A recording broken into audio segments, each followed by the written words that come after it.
think this idea of loving yourself as a cultural obsession has no basis in reality. Here's the challenge. When you're born, what do you got to do to be loved? Nothing. You're fat, you shit all over, you throw up, and you're still beautiful, right? But the point is, in the beginning, you got to do nothing. And then the oxytocin wears off, and suddenly you do the same, scream or yell, throw your food, and now you get yelled at or hit, or the worst one of all, you get ignored.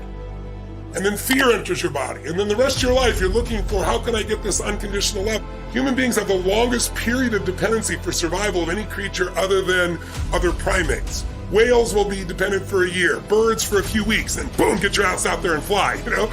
It's a different world. We have this long dependency. It's just the nature of how we are. And then I thought to myself, so why don't we just have unconditional love all the time? And I think my answer is because then you never grow or give anything to life. You think everything is about you. And unfortunately, there are a large population of kids that were raised in a generation of parents that were helicopter parents that thought everything should be about the child, and they wonder why they're selfish today. Or why they, don't seem to have great relationships where you got to be with somebody else, you got to put somebody else ahead of you. That's what love is.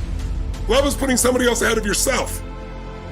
Loving yourself usually comes for most human beings by starting to have a value and just appreciating people, not because of what they do, not because of what they have, just because you feel their essence. And it's easier to do that with somebody you love than it's with yourself. But when you start to with somebody else and you're not judging, you're truly loving them, then it's much more natural because you're already doing the loving. You're not getting it from somewhere else. Someone may say something, look at you a certain way as a trigger, but all love is self-love. It's bullshit, I don't love myself. If you've ever been someone who felt loved, you loved yourself. They didn't love you. They said something, they did something with their eyes, and you used that as a trigger to release love inside of you. But loving yourself every moment, all the time, is not the secret to success.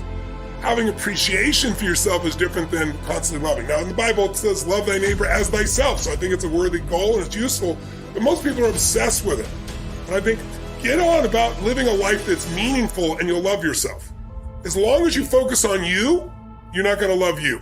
Because the human brain is always looking for what's wrong, what to protect, what needs to be changed. It's a survival instinct. And so it's looking for things to fight or flight or try to freeze or pretend you're not there about yourself.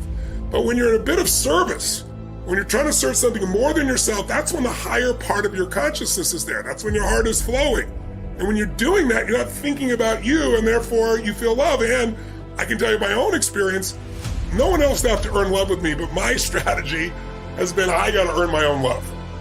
I'd say it's appreciating yourself. It's loving the people around you. And the more you can unconditionally love others, the more you'll unconditionally love yourself. But trying to start with yourself when you're not doing it with others, forget it. It'll never happen.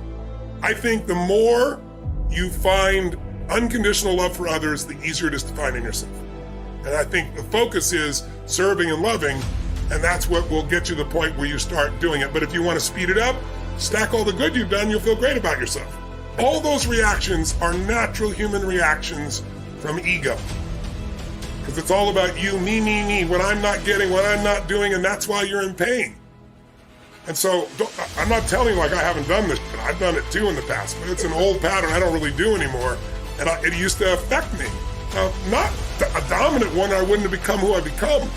Early in my life, I developed this belief that life is calling not to give me something, life is calling for me to deliver things, for me to bring something to life. And I felt the joy that came from not getting but giving, and I got hooked on that core pattern, and then the pattern of learning so I'd have something to give, which I know one of the things I respect about you, Lewis, is that you have that same pattern in you.